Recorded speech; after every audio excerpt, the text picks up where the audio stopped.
But a trip to Paris in 1985 changed all that.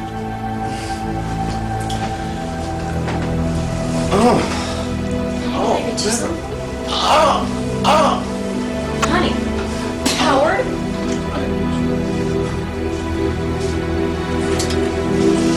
Storm was diagnosed with a perforation in his small intestines. In a Paris hospital, Howard's condition weakened until, believing he was near death, he said goodbye to his wife and shortly after slipped into unconsciousness.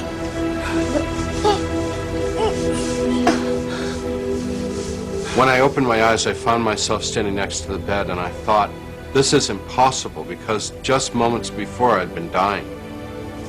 Then I saw Beverly, my wife, sitting in the chair opposite me on the other side of the bed, and I tried to talk to her, but she acted like she couldn't see me or hear me. No one could see me or hear me. And then I heard voices calling me from outside the room. These people outside the room were saying, hurry up, come with us. We've been waiting for you a long time. You've got to go now. And I thought they'd come to help me.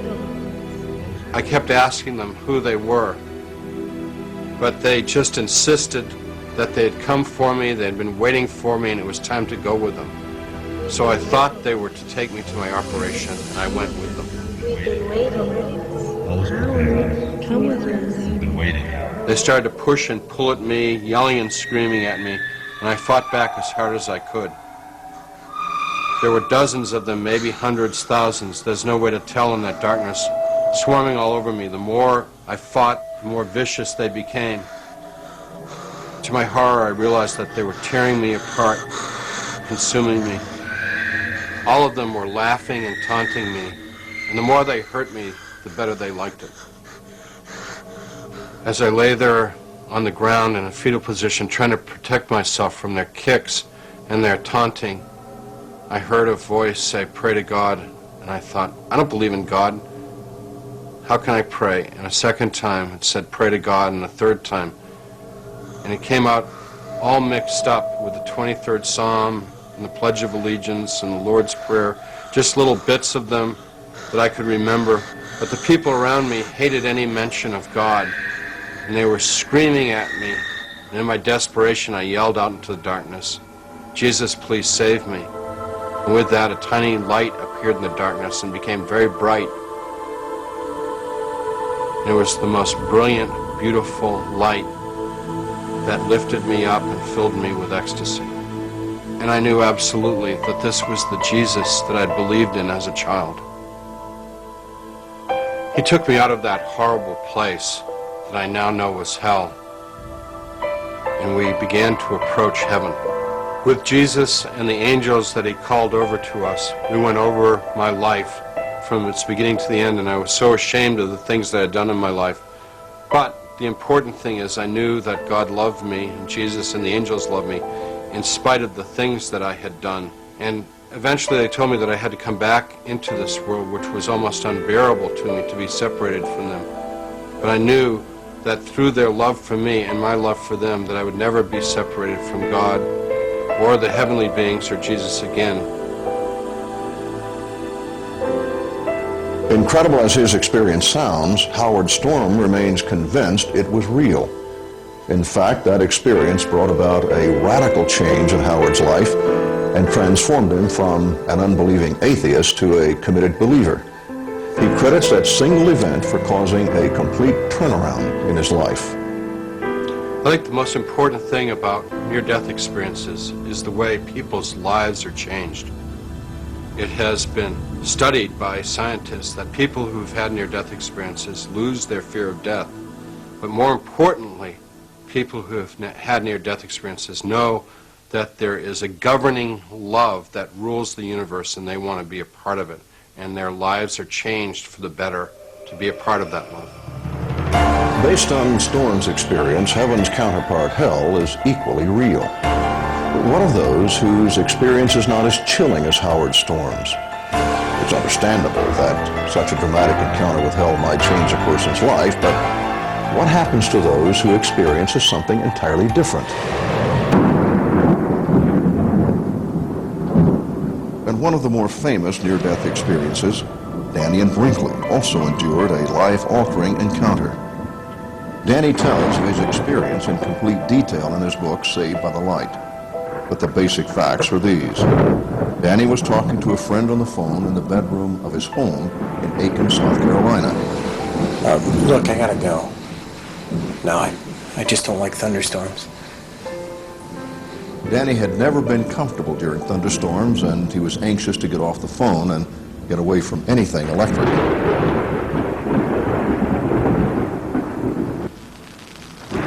Suddenly, there was an explosion in his ear. Danny was jerked out of his shoes and hurled back into the bed, his body shattered almost beyond recognition. Danny remembers leaving his body and watching as his wife Sandy tried to keep him alive with CPR. Once he dropped back into his tortured body, but not for long. Soon he was out again, watching the medical technicians desperately trying to save his life.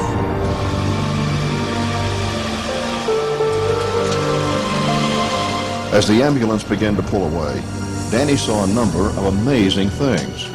But let's have Danny describe the experience in his own words. There was a sound of chimes as the tunnel spiraled toward me and then around me. Then all of a sudden there was no Sandy crying. There were no paramedics working on me. There was no ambulance radio chatter. There was just me and the tunnel.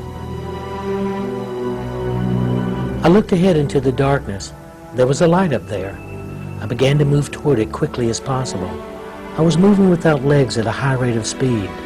Ahead the light became brighter and brighter until it overtook the darkness and it left me standing in a paradise of brilliant light. It was the brightest light I'd ever seen, but it was soothing to my eyes.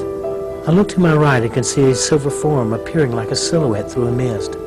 As it approached, I began to feel a deep sense of love that encompassed all the meanings of that word. It was as though I was seeing a lover, a mother, a best friend, and multiples 1,000-fold. This being engulfed me, and as it did, I began to experience my whole life, feeling and seeing everything that had ever happened to me.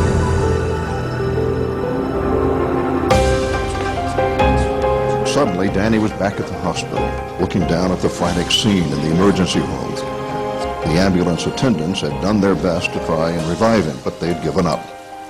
And now as he watched, the doctors finally gave up and pulled the sheet over his head, pronounced him dead, and pushed the gurney out into the hallway. The next stop for Danyan was the morgue.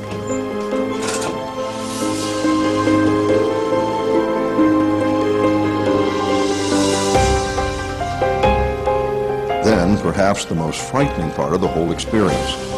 Suddenly, he was back in his body, under the sheet, looking up at it with tortured eyes. Danny couldn't move or even make a noise, and the orderlies were coming to take him to the morgue. What's more, now that he was back in his body, it seemed like even his thoughts caused him pain.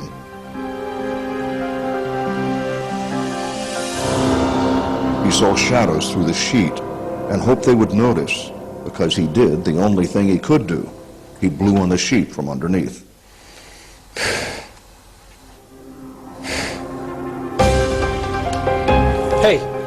Hey, come here, he's alive. Look. Hey! The body Danny came back to was horribly damaged.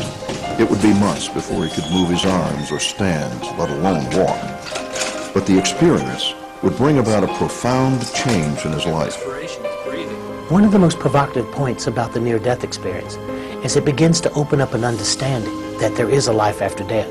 Not only is there a life after death, there is a system by which we leave this world to enter that one. And the more we study that, the greater the opportunity to lift the veil so that we know that there is not only this life, but a life after this one.